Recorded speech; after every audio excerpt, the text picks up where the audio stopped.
la confianza divina. ¿Sabía que hay dos tipos de confianza? Hay una confianza que es humana entre las personas, pero hay otra confianza que viene de Dios.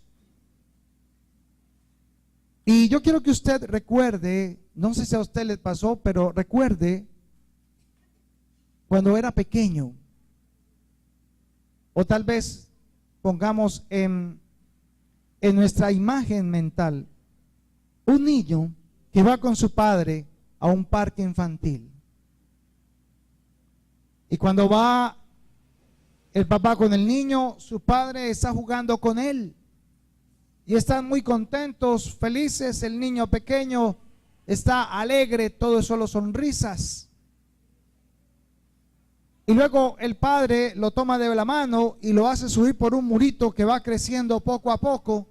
Muy angosto el muro, pero él va parándose agarrado del papá. Y por un momento el papá lo suelta porque el muro terminó y el niño queda en la punta del muro.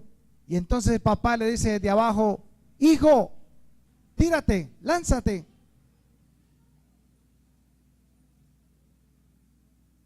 Que yo te tomaré en mis brazos.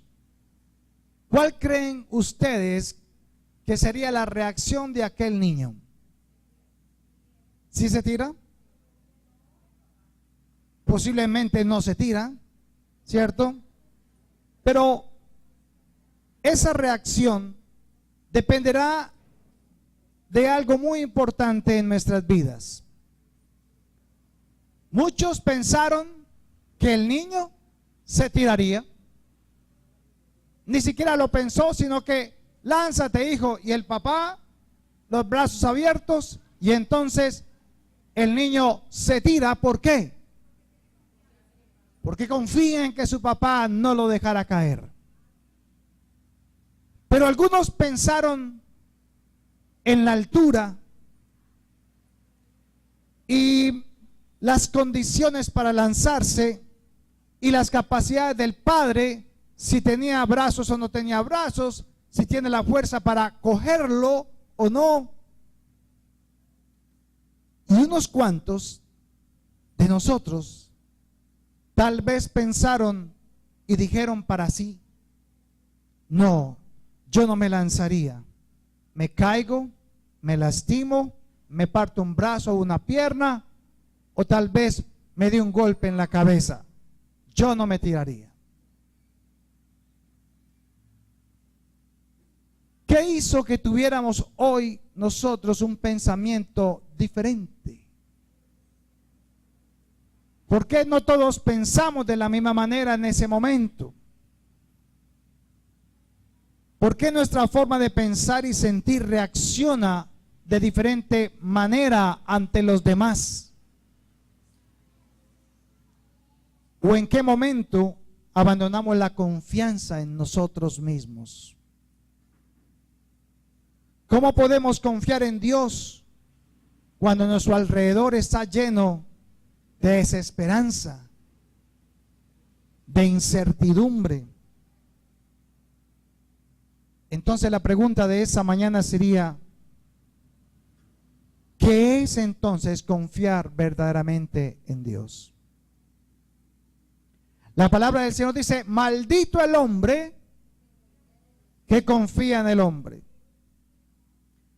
Pero yo recuerdo con mi papá terrenal que mi papá hacía negocios, y eran negocios donde no firmaban ningún documento.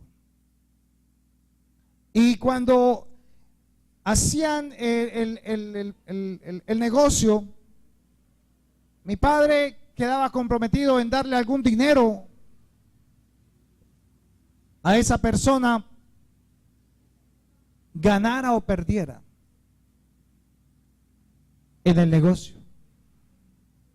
Y en algunos de esos negocios mi padre perdió el dinero, no ganaron. Entonces él iba y pagaba lo que había prometido que iba a pagar. Alguna vez le pregunté yo: papá, ¿y para qué pagó si no ganó nada? Porque eso no se trata de ganar o no, se trata es de la confianza. He dado mi palabra a esa persona confía en lo que yo le dije.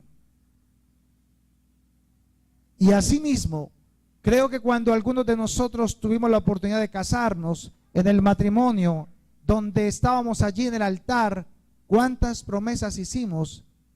¿Y cuántas han confiado a su cónyuge de esas promesas que habíamos hecho? Entonces, ¿realmente qué es confiar? O mejor, ¿en qué momento de nuestra vida perdimos la confianza en nuestro cónyuge? ¿O perdimos la confianza en nuestros padres? ¿O perdimos la confianza en nuestros amigos? Aún en nuestros familiares. Yo creo que más de uno de acá ha sido, digámoslo así, lastimado o herido por algo de un hermano, de un familiar, ante alguna circunstancia, negocio o viaje, y luego se sienten vulnerados, lastimados, porque confió en esa persona y esa persona no cumplió con lo que él dijo. ¿Cómo se siente uno? Yo creo que muchos de nosotros hemos experimentado eso.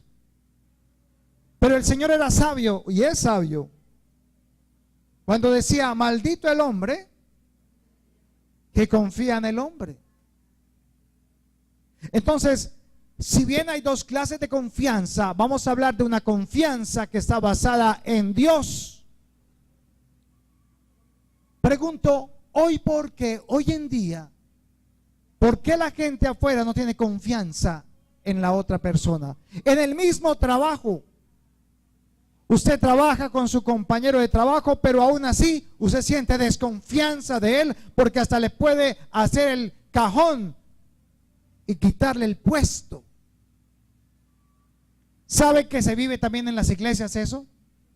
El pastor tiene temor de que el líder se crezca y le quite el puesto, entonces no confía en él, porque tal vez tiene más palabra que el pastor, discipula mejor que el pastor, y se pierde esa confianza, y no sabemos en qué momento del camino perdimos nosotros la confianza en los demás.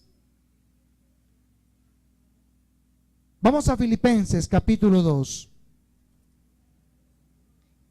Y vamos a darnos cuenta de que la confianza divina es diferente. Y para poder comprender por qué es que nuestros familiares, por qué es que nuestros amigos, por qué es que nuestros compañeros de trabajo desconfiamos de ellos, aunque hay muchos en el Señor que lo primero que ganan es volver a ganar la confianza, es porque necesitamos aprender primero a confiar en Dios antes que los hombres. Esa es la razón por la cual no podemos confiar en las personas que tenemos a nuestro alrededor. Hasta ahí usted sonríe y participa y disfruta, y en el momento presente usted está bien, pero hay algo dentro de usted, muy dentro de usted, que usted dice: hasta aquí. Confíe hasta aquí, pero de ahí para allá no vaya a confiar. Y no sabemos si ese pensamiento viene de Dios o viene del yo interno, del que ha sido lastimado tal vez desde pequeño. Tal vez usted no tiene confianza en los demás porque alguien al cual usted le tenía confianza, pues tal vez se sobrepasó, o tal vez lo intimidó, y tal vez lo hizo que usted no volviera a confiar en nadie más. Filipenses capítulo 2, en el versículo 5, habla de un ejemplo claro sobre un hombre que también estuvo en la tierra Dice el versículo, capítulo 2, versículo 5. Haya pues en vosotros este sentir que hubo también en Cristo Jesús, el cual siendo en forma de Dios, no estimó el ser igual a Dios como cosa a que aferrarse, sino que se despojó a sí mismo, tomando forma de siervo, hecho semejante a los hombres, y estando en la condición de hombre,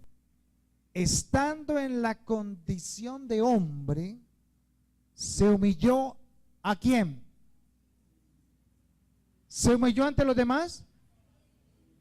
Se humilló a sí mismo, haciéndose obediente hasta la muerte y muerte de cruz.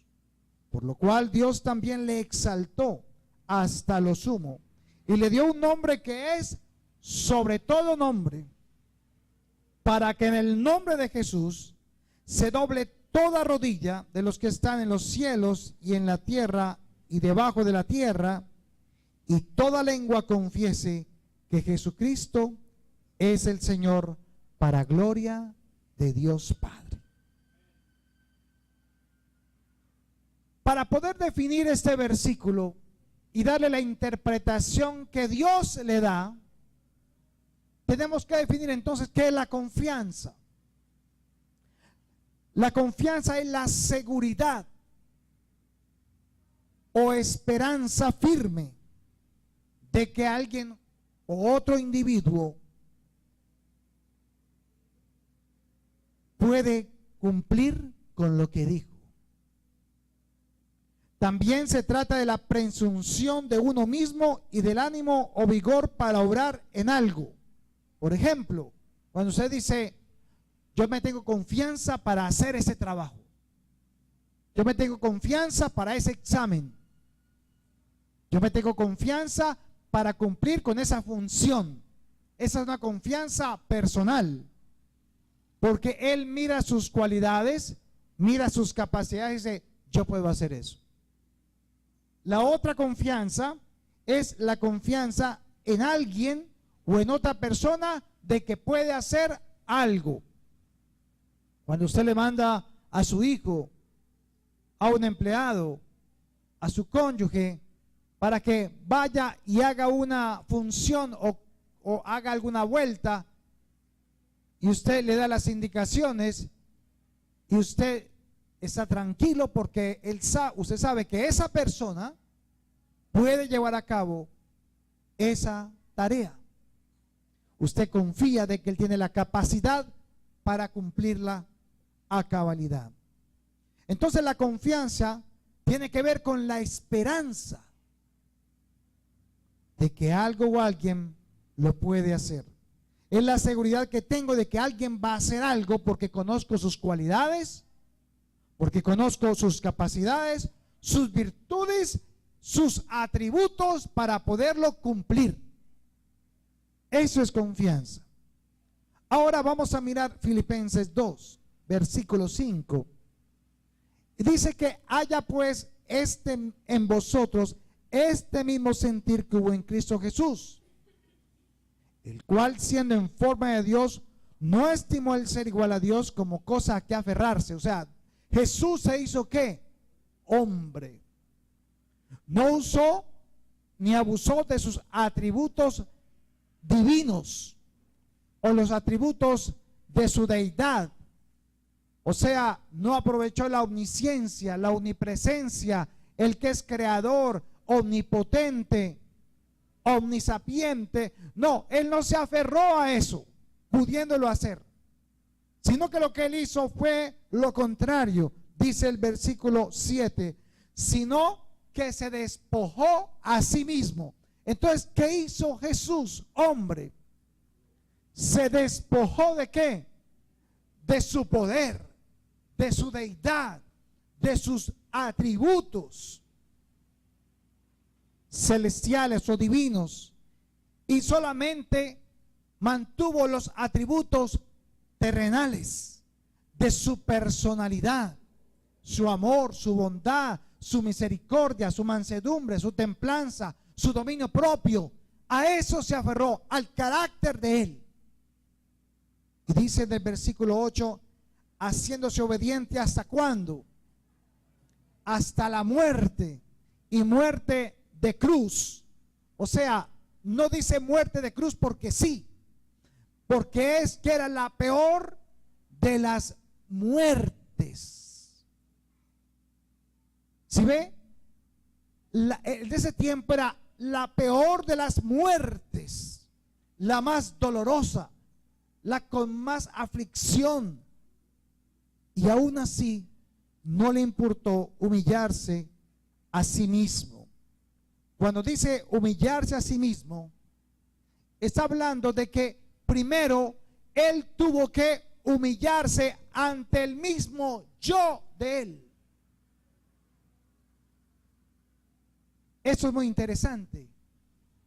La lucha no era contra el de afuera, la lucha era contra quién, con el de adentro. Y yo creo que la lucha de nosotros es contra el yo nuestro. Yo le pregunto, ¿usted se humilla ante el yo suyo? Porque es lo que hizo Jesús.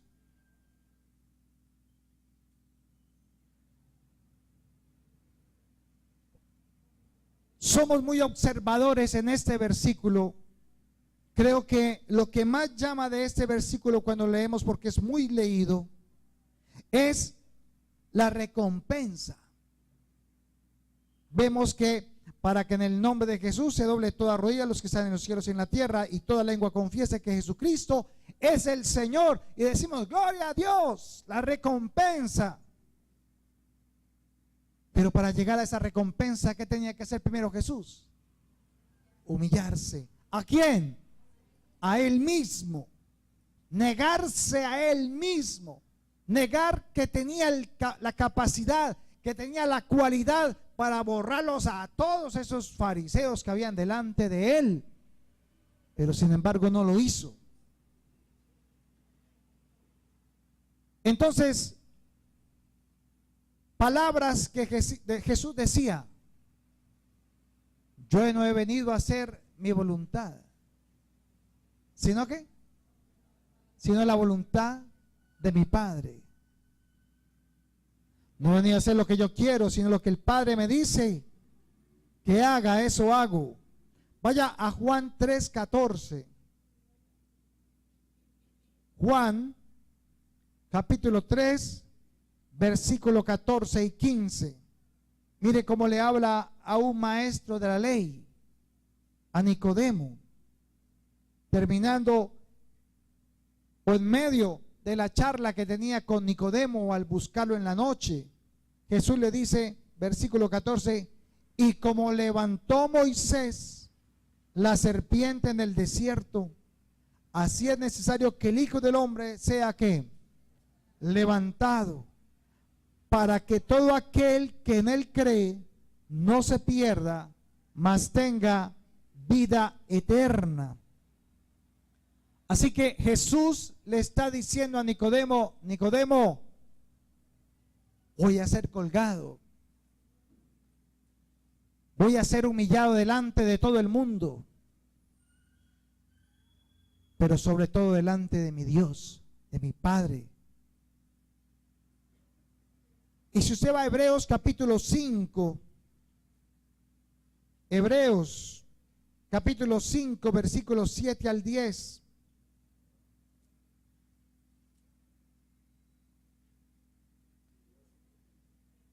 Cinco, 7 al 10.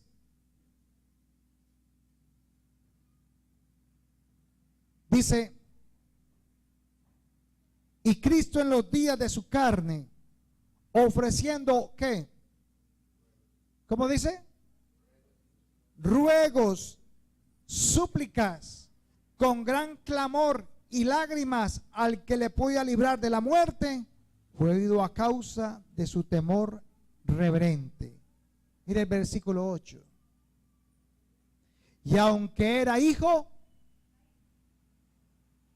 por lo que padeció, aprendió ¿qué? La obediencia. Y habiendo sido perfeccionado, vino a ser autor de eterna salvación para todos ¿Para todos los que?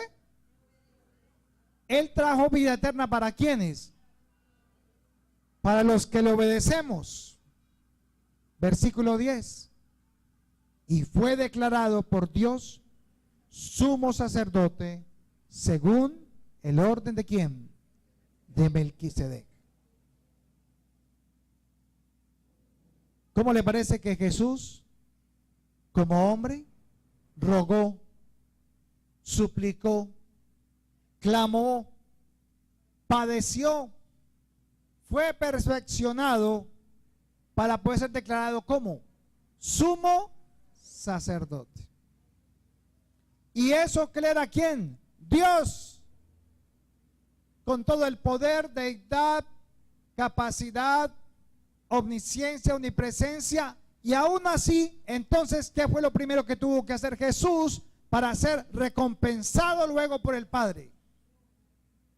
¿Qué tuvo que hacer primero? Humillarse. Humillarse. Y sobre todo humillarse a sí mismo. Entonces les hago una pregunta. ¿Será entonces que es necesario sufrir, padecer, suplicar, rogar para aprender a tener confianza en Dios?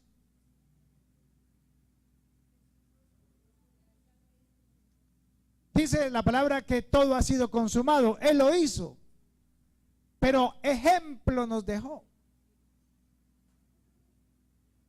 Ejemplo para nuestras vidas. Vaya a Mateo 11 y vamos a ver el ejemplo. Mateo capítulo 11, en el versículo 27 al 30. Todas las cosas me fueron entregadas por mi Padre, y nadie conoce al Hijo sino el Padre, ni al Padre conoce alguno sino el Hijo, y aquel a quien el Hijo lo quiera revelar. Hay una cosa que tenemos que tener en cuenta. En este versículo, Jesús está dando la clave del por qué Él podía decir que puede ir hasta la cruz, hasta la muerte de cruz. Hay algo en el que Él se soportaba y se sostenía aún negándose a sí mismo. Pero ¿en quién entonces se podía sostener Jesús como hombre? Porque es que lo que padeció Jesús no era fácil. Lo que Él sufrió no era fácil. Entonces, ¿cómo hace Jesús para poderse sostener?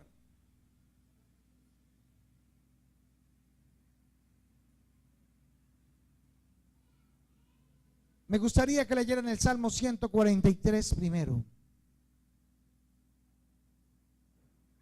Salmo 143, versículo 8.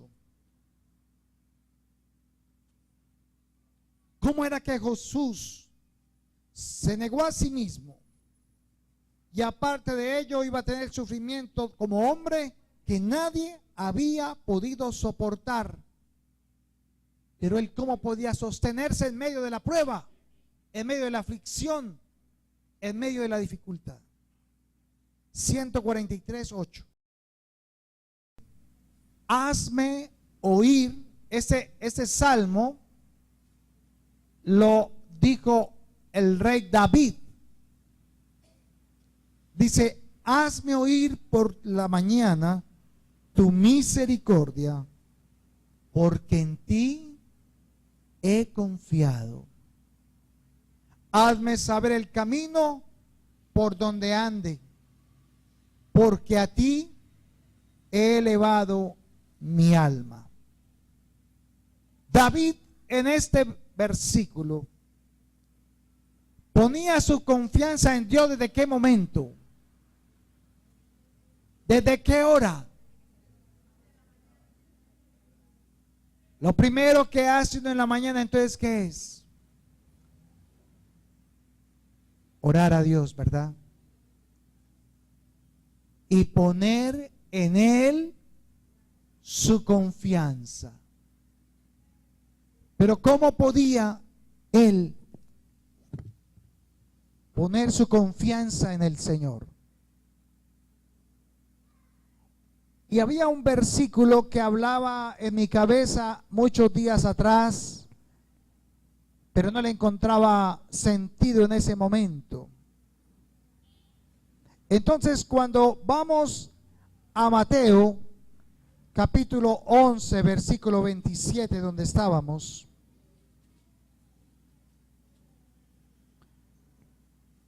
dice que todas las cosas me fueron entregadas por mi Padre, y nadie conoce al Hijo sino el Padre, ni al Padre conoce a alguno sino el Hijo, y aquel a quien el Hijo lo quiera revelar. En este versículo hay algo escondido que tal vez usted lo está leyendo, pero no lo está teniendo en cuenta. Y dice Jesús en este versículo que nadie conoce al Padre sino ¿quién? Y nadie conoce al Hijo sino ¿quién? ¿Cuál es la clave de la confianza de poder depositar Jesús como hombre, su confianza en el Creador, en el Padre Celestial? ¿En qué, Lucila? Sabe, mientras usted y yo no conozcamos a Dios, usted no podrá depositar su confianza en Él. Necesitamos conocer quién es Dios para poder confiarle mi vida a Él. El niño que estaba en el muro ni siquiera pensó, ni siquiera titubeó, ni siquiera dijo, ¿será que sí? ¿Será que no? Las probabilidades son 5/1, me caigo, no me caigo, me parto un pie, no me lo parto. No. ¿Por qué? ¿Por qué se puede lanzar a los brazos de su padre? Él sabe que es su papá. Él sabe que es su papá. Él lo ha visto en casa. Él lo ha visto comer con él. Él lo ha visto vivir con él todo su tiempo. Él conoce a su papá. Por eso él se lanza. Él no tiene que empezar a ¿qué? ¿Sabe cuál ha sido el problema de nosotros, hermanos? Que nosotros todo lo que ¿será que sí? ¿Será que no? ¿Será que lo hago? Sí lo hago. No lo hago. Y terminamos dudando. Y Santiago dice claramente que el que dude algo de lo que pida, no espere recibir nada a cambio de parte de Dios. Entonces nuestro problema está, hermanos, es que tenemos una información que nos vende el mundo, una información que nos dice que te van a quitar todo ya, que te van a cortar los servicios, que te van a... Toda la información llega del mundo. Pero nosotros a veces creemos, a veces no, yo creo que la mayoría de veces, creemos más la información del mundo que la información de Dios.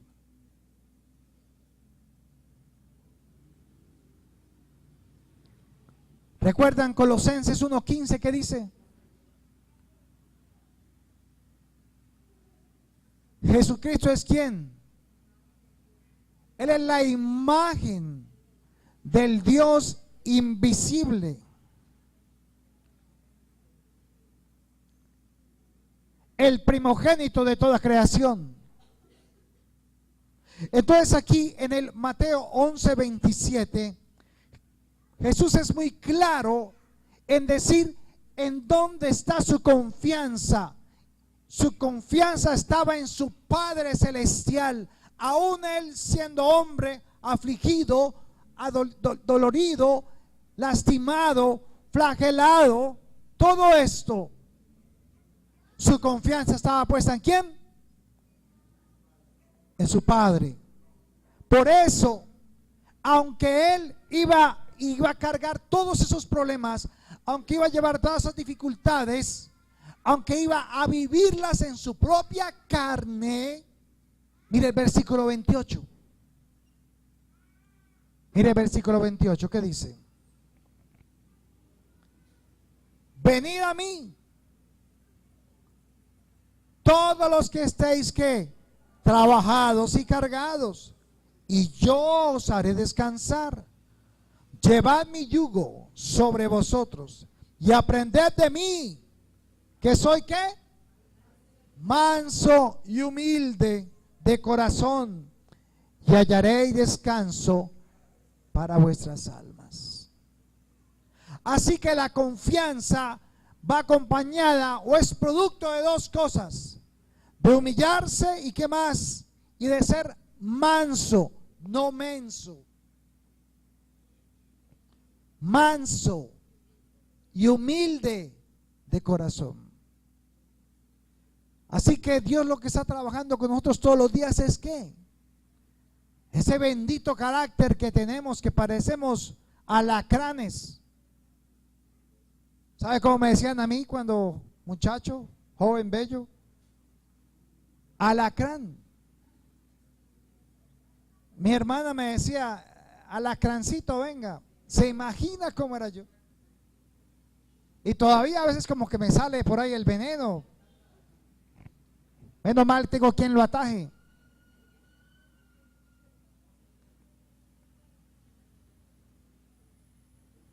Y entonces aquí está diciendo Jesús, a pesar de que yo voy a sufrir todo lo que voy a sufrir, aunque sé lo que voy a padecer, aunque sé que tengo que rogar, aunque sé que tengo que clamar al que me puede salvar de la muerte, no lo salvó. Dejó que muriera para que se cumpliera ¿qué? Su palabra. Por eso Él es el experimentado en quebranto y dolor. Por eso Él puede decirle a usted, vengan a mí. ¿A quién? ¿Al pastor o al pastor de pastores? Todos los que estáis ¿qué? Cansados y cargados. ¿Y entonces de qué estamos cansados y cargados? ¿Quién nos cansa y quién nos carga? ¿Cansados físicamente o qué? De los problemas de esta vida, de las circunstancias que nos atacan cada día. Y si usted lee Juan 14:6 entenderá el contexto de esa frase tan conocida. Juan 14:6. Mire cómo dice. Jesús les dijo, yo soy ¿qué? El camino, la verdad y la vida. Nadie viene al Padre sino por mí. No lo sabemos toditos. A ver, repítalo conmigo, Juan 14:6. ¿Cómo dijo Jesús? Yo, la verdad, nadie. Ahora dígame el número 7. Ah, ¿no se lo sabe el 7? Pues leámoslo. Si me conocieseis, también a mi Padre conoceríais. Y desde ahora le conocéis y le habéis visto. Esa es la parte que no leemos. Porque cuando yo conozco al Padre, cuando conozco la obra de Jesús, entonces puedo poner mi confianza ¿en quién? En Él.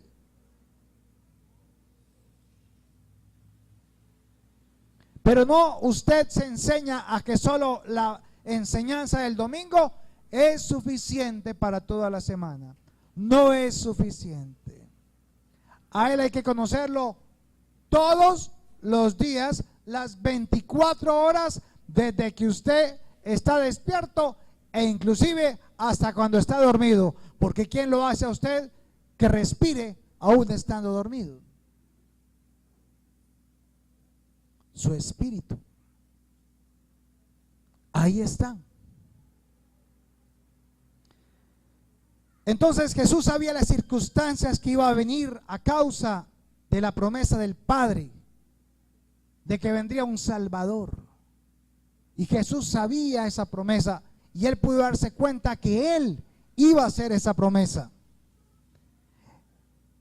Jesús empieza a crecer, 12 años, empieza a ir al templo y empieza a alimentarse de la palabra y alimentarse de la palabra. Muchos creen que Jesús nació sabiéndolo todo.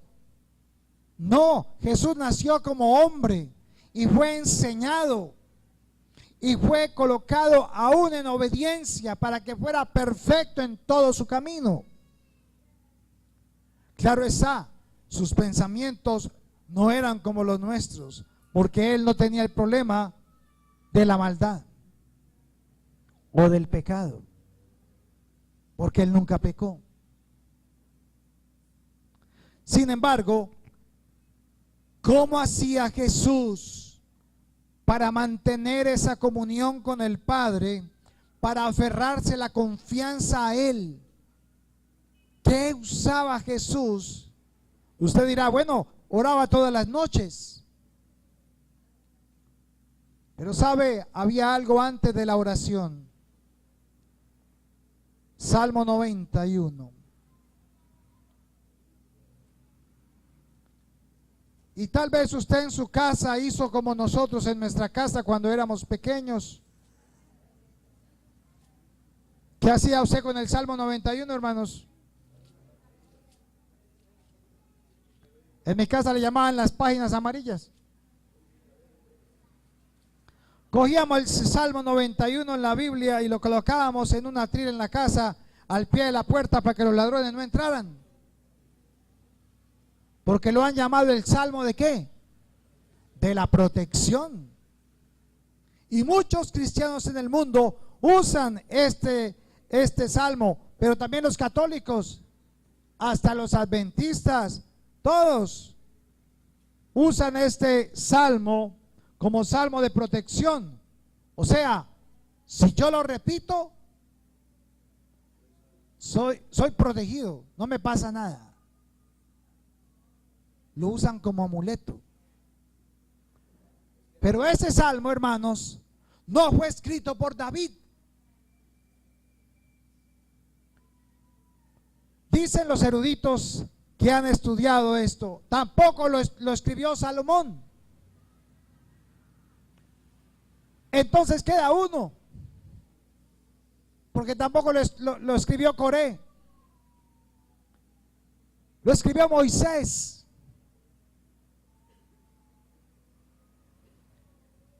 Y ese salmo fue colocado allí por el Espíritu Santo, pensando en su Hijo Jesucristo. Era la manera en que Jesús podía ser enseñado y poner su confianza en Dios. Mire cómo dice: el que habita al abrigo del Altísimo morará bajo la sombra del Omnipotente. Yo le dije a mi esposa hace como 15 días, el Señor me coloca ese versículo, hasta que lo repetía, pero no entendía todavía. Entonces seguí leyendo. Diré yo a Jehová, esperanza mía y castillo mío, mi Dios en quien confiaré.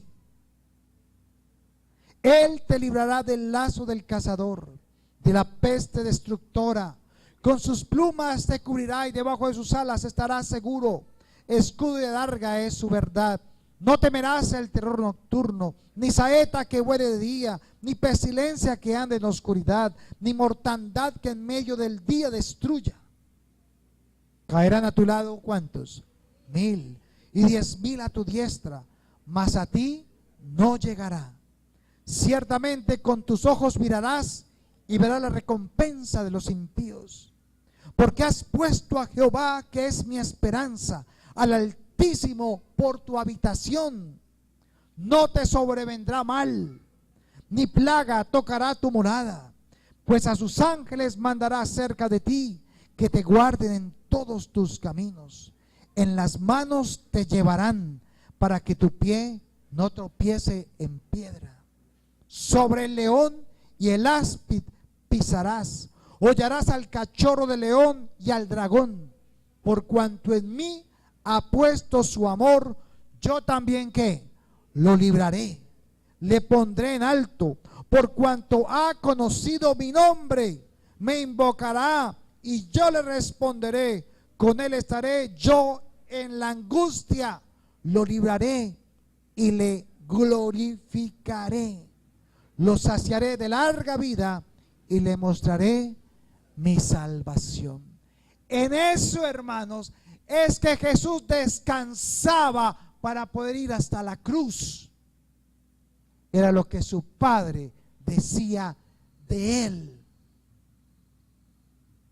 Él era el que podía vivir esto tal y como está escrito. Así que, ¿podemos usar este salmo para nuestras vidas? Sí, pero todo a su tiempo. Primero Cristo. Porque de esa manera es que él podía entregar su confianza a Dios. Y si usted lee el Salmo 1, dice exactamente lo mismo. Vaya al Salmo 1 por un momento. Salmo 1. Mire cómo comienza. Bienaventurado el varón que no anduvo en consejo de malos. ¿Quién fue el único varón que nunca se metió en un consejo malo? Era para Jesús. No anduvo en consejo de malos, ni estuvo en camino de pecadores. ¿Quién era el único que no podía estar en camino de pecadores? Jesús. Ni en silla de escarnecedores se ha sentado, sino que en la ley de Jehová está su delicia, y en su ley medita de día y de noche. Será como árbol plantado junto a corrientes de aguas, que da su fruto en su tiempo, y su hoja no cae, y todo lo que hace prosperará. Entonces, cuando colocamos el orden correcto, nos damos cuenta que Jesús estaba confiando en su Padre, porque todos estos salmos fueron colocados antes de, para que él se afianzara, para que él viviera en la esperanza de que el que lo llamó también lo iba a salvar. Eso era para Jesús. Y si usted va a Isaías 43:2 para que usted lo subraye.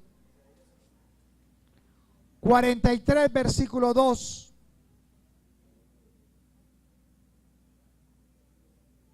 Cuando pases por las aguas,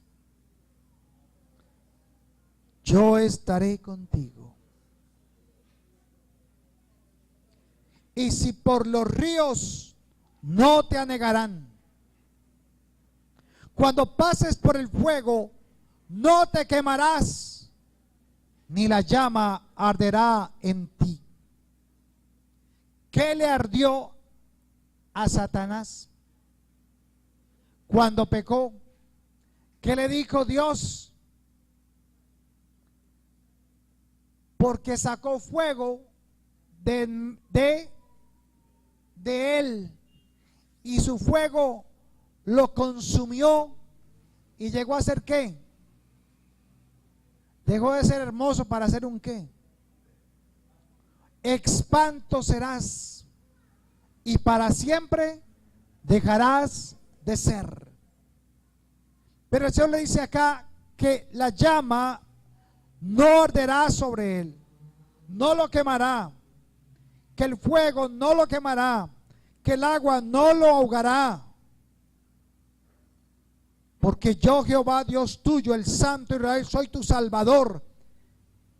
A Egipto he dado por tu rescate, y a Etiopía y a Seba por ti. Porque a mis ojos fuiste de gran estima, fuiste honorable, y yo te amé. Daré pues hombres por ti y naciones por tu vida. No temas, porque yo estoy contigo. Del oriente traeré tu generación, y del occidente te recogeré. Y estas clases de palabras son las que hacen que Jesús permanezca en el Señor. Su confianza venía de Dios. Así que tener una Biblia abierta en el Salmo 91 en la casa no le va a traer protección. Es vivir lo que está escrito allí, lo que alguien vivió por ti.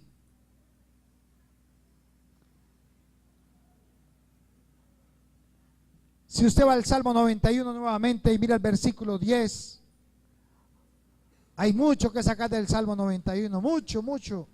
Versículo por versículo me quedé yo ahí sacando y sacando. ¿Cómo pensaba Jesús? Antes del 10 vamos al 1 otra vez. El que habita al abrigo del Altísimo morará bajo la sombra del Omnipotente. ¿Sabe qué significaba esto? El que habita al abrigo en ese tiempo, o por lo menos en este territorio, había invierno y había verano.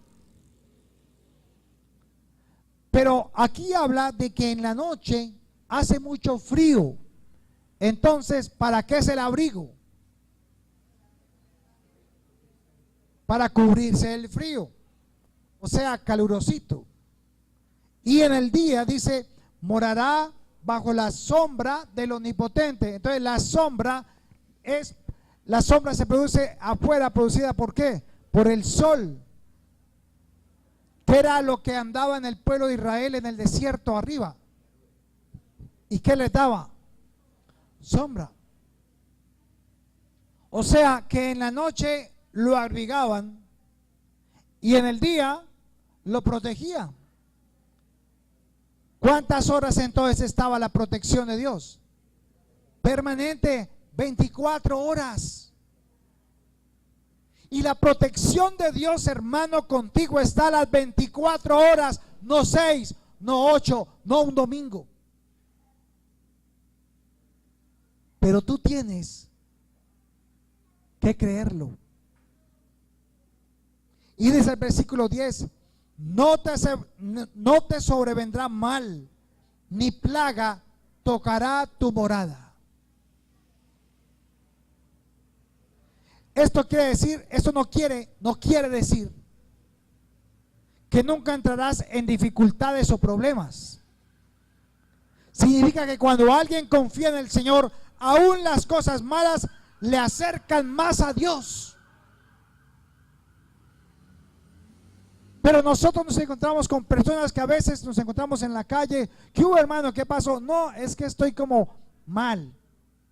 Cuando esté bien, voy. No tiene una relación con Dios. Va a volver a Dios, pero cuando se encuentre ya bien. Pero lo que no entiende esa persona es que aún las aflicciones de este mundo, Dios las ha utilizado para que nosotros pongamos nuestra confianza en Él. Queremos que solamente sean cosas buenas en nuestra vida, pero dice que a los que aman a Dios, todas, ¿cuántas? Todas las cosas, las buenas para nosotros y las malas, nos ayudan a ¿qué? A bien, conforme al propósito para el cual tú fuiste llamado. Ahora vaya a Juan 1:13 para ver si lo que hizo Jesús se aplica a nuestras vidas. Jesús tenía su confianza en el Señor porque se alimentaba de su palabra. Su confianza estaba en lo que Él decía de su Hijo. Pero nosotros estábamos destituidos ¿de qué? De la gloria de Dios, Nacimos separados de Dios a causa del pecado. No vivíamos en las promesas de Dios de Abraham. Éramos gentiles, extranjeros delante de Dios. Pero Juan 1:12, 1:13 dice, hablando de quienes son hijos, leamos el 12 también. Mas a todos los que le recibieron, a los que creen en su nombre, les dio potestad de ser hechos ¿qué? Hijos de Dios. ¿Usted es hijo de Dios?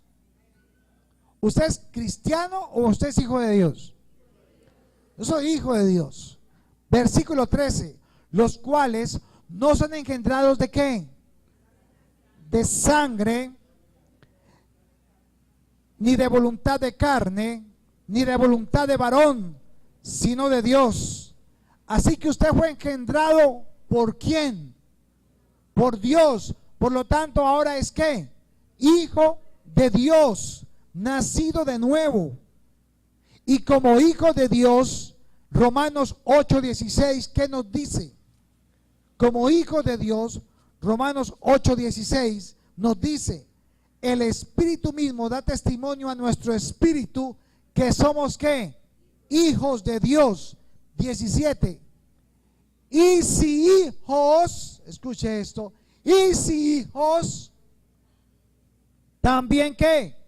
Herederos, herederos de Dios y coherederos con Cristo, si es que padecemos juntamente con Él, para que juntamente con Él seamos ¿qué? Glorificados, dados a conocer. Bueno, pero usted me entendió. Usted es hijo y como hijo coheredero con Cristo de ¿cuántas promesas? De todo lo que Él se le prometió. Ahora nosotros también tenemos esa promesa delante de Dios, del Padre. Entonces la bendición de Dios ahora no solamente es para su hijo, sino que gracias a su hijo y a la obra de Él, ahora todos somos ¿qué? Bendecidos en ese mismo, en esa misma promesa. Ahora también participamos del Salmo 91. ¿Sí ven? Ahora sí participamos del Salmo 91. Porque es que cuando usted leía el Salmo 91, usted solamente estaba pensando en usted.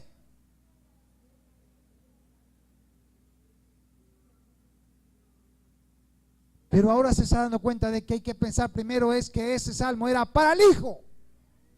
Y Dios se lo prometió y se lo concedió. Y lo llamó como Rey de Reyes y Señor de Señores.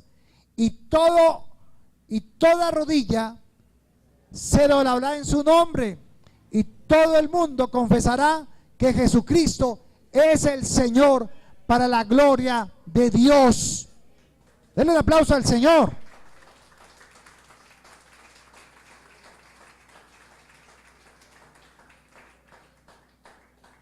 Así, hermanos, que escuche con mucha atención.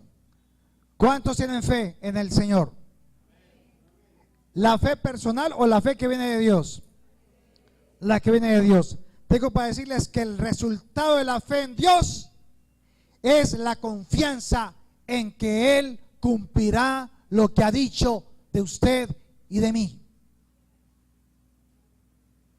Pero si usted no tiene esa confianza, es porque aún le falta tener fe. Y como decía el hermano Gustavo, porque Él no es hombre para mentir, ni hijo de hombre para arrepentirse. Él lo que dice lo cumplirá, pero necesitamos ser hallados con fe, porque sin fe es imposible agradar a Dios. Le voy a regalar 3 versículos corticos para que vea lo que Dios ha dicho de usted antes de que tomemos la cena. Jeremías capítulo 17.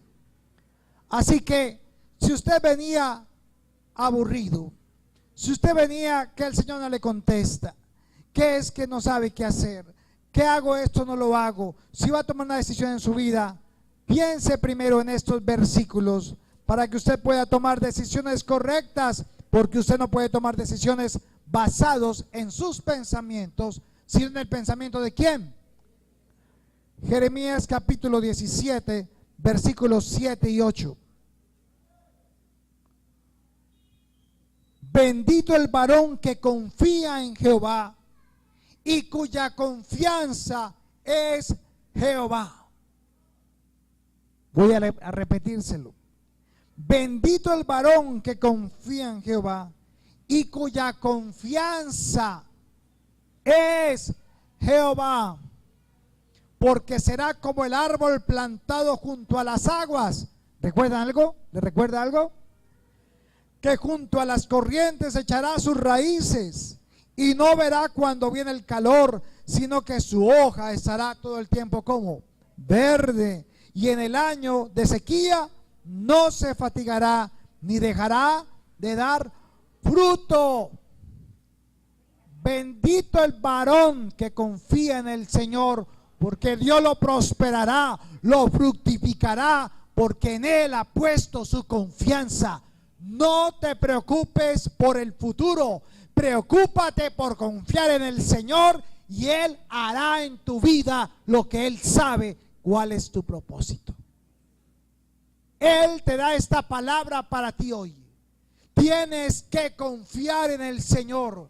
No te vengan a decir porque ya estás muy viejita para la universidad, que se le están pasando los años, que ya no puedo alcanzar mis propias metas y mis sueños. Olvídate, Dios no ha dicho la última palabra.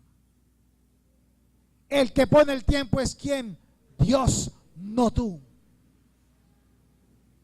Él te bendecirá. Mi hermana nunca se pudo casar, Giselle, ustedes la conocen. Nunca se pudo pensionar. Nunca pudo tener una EPS siquiera. Y a sus 69 años se casó, quedó pensionada, tiene EPS, mantiene viajando y se la pasó toda la vida sirviendo a otras personas. Y le decían, usted tan boba, ¿por qué no piensa en usted más bien? Ni una casa, hasta casa tiene, y propia. Y no tenía de dónde sacar absolutamente nada de hacer eso. Pero Dios lo hizo todo en su tiempo. En su tiempo. Así que Dios no ha olvidado las promesas a sus hijos. Hebreos 4:16. Subráyela en su Biblia. Hebreos 4, versículo 16. Ustedes normalmente leen hasta el 12. Yo leo hasta el 16. Acerquémonos pues confiadamente. Hay una condición para acercarse al Señor. Tiene que ser basada en la confianza. Tírate, hijo, tírate, que yo te voy a coger.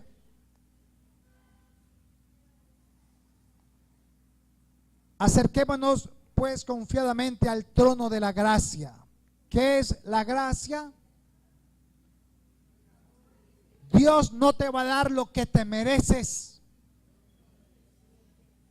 No te da el castigo que mereces, sino el favor que necesitas. La pregunta es, ¿por qué Dios nos va a dar el favor que necesitamos si no lo merecemos? Porque Jesús dijo, yo pagué el precio por él. Su sangre, la sangre mía, está en él. Y por sus llagas, ella ha sido sanada.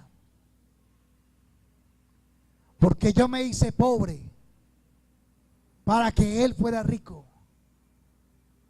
Porque yo quiero que mis amados sean prosperados en todas las cosas y que tengan salud, así como prospera su alma. Pero tiene que haber confianza. Y si hay confianza, hay fe. Porque sin fe es imposible agradar a Dios. ¿Y la fe viene por qué? Por el oír. ¿Y el oír qué? La palabra de Dios. Es tan sencillo, hermanos, que el que pasa es que nosotros somos los que lo enredamos. Nosotros que complicamos nuestra vida propia, porque tenemos dos pensamientos, el del mundo y el que viene de Dios. Y dice el 4:16, para alcanzar misericordia y hallar gracia para el oportuno socorro. Dios tiene cuidado de ti. Dios sabe el tiempo que necesitas vivir en la prueba. Él no mandará una prueba que tú no puedas ¿qué? Soportar. Pero es necesaria, porque en ella es aprobado el varón y la varona de Dios. Dios está probándote cuánto le crees. Él sabe cuánto tú le crees, pero usted no sabe cuánto le cree. Entonces necesita mandar pruebas para que usted se dé cuenta que si usted sí le cree a Él y que su confianza es en el Dios de Israel. Y ahora sí lea Isaías 23:6. Isaías 23:6, para que la subraye. Porque el Señor te dice esta palabra hoy. Tú, Señor, guardarás en perfecta paz a aquel en cuyo pensamiento en ti persevera. Amén.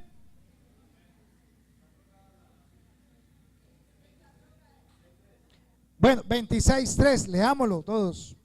Vamos, hermano. La emoción de escribir. Isaías 26:3.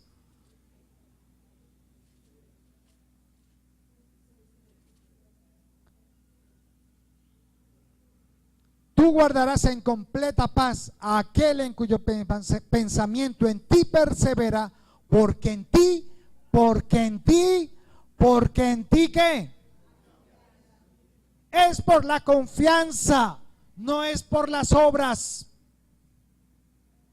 Es por la fe, no por lo que tú le puedas ofrecer a Él. Dios no necesita nada de ti. Solo quiere ver en ti un corazón contrito y humillado, porque Él un corazón contrito y humillado no echará. Bueno, no sé por qué Dios dio esta palabra hoy, pero creo que la necesitábamos. Porque tal vez estás pasando circunstancias y vivirás otras circunstancias, pero ni ángeles, ni principados, ni potestades, ni lo alto, ni lo profundo, nada de lo que hay nos podrá mover del amor de Dios que es en Cristo Jesús, Señor nuestro. Amén. Le damos la gloria al Señor. Y te regalo esta promesa de Dios para tu vida, tú que estás esperando respuesta del Señor. Humíllate pues bajo la poderosa mano de Dios. Eso es en 1 de Pedro 5, 6 y 7. 1 de Pedro capítulo 5, versículos 6 y 7. Humillaos pues bajo la poderosa mano de Dios, para que Él os exalte a su debido tiempo, echando toda vuestra ansiedad sobre Él, porque Él tiene cuidado de vosotros. Amén. ¿Saben el joven rico? ¿Se acuerdan del joven rico? El joven rico no pudo seguir a Jesús, porque su confianza estaba puesta ¿en qué? En las riquezas. Eso es lo que le quería enseñar Jesús. No tienes tu confianza puesta en Dios, aunque cumpla sus mandamientos. Por eso él no podía seguirlo. Judas no pudo entregar su confianza a Jesús porque su pensamiento estaba basado en su propio propósito, no en el propósito de Dios. María, la madre de Jesús, cuando el ángel le dijo que iba a tener un hijo por el Espíritu Santo, ¿qué respondió? He aquí la sierva del Señor, hágase conforme su voluntad. ¿En dónde colocó María su confianza? En Dios. Por eso era bienaventurada. Bienaventurada eres. Y todas las generaciones te llamarán como bienaventurada. Dichosa. ¿Por qué? Porque pusiste tu confianza en el Señor. ¿Cómo? No importa. ¿Cómo lo vas a hacer? No importa, Señor. No conozco varón, no importa. Tú harás. Sara y Abraham, ¿dónde pusieron su confianza? En el Señor. Cuando el hombre le decía, esta no puede tener hijos, pero su confianza estaba puesta en el Señor. Y tuvo, no uno, tuvo más hijos. Un hijo, Isaac. Y termino diciendo lo que le pasó a Pablo.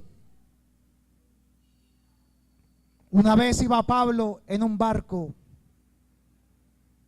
y el Señor se le presentó, porque toda la tripulación estaba muerta de miedo, porque iban a morir, a naufragar en ese mar.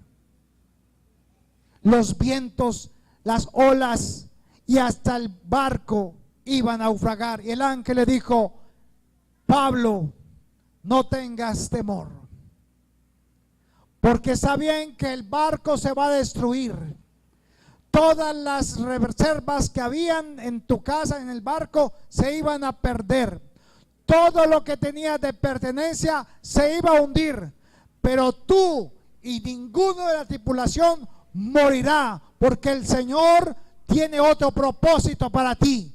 Y ninguno falleció ni se ahogó, porque Pablo le creyó y colocó su confianza en el Señor, aunque el barco se hundió. Así que, hermanos, el resultado de la fe en Dios es la confianza de que Él cumplirá y tiene la capacidad de hacerlo, porque Él es nuestro Dios.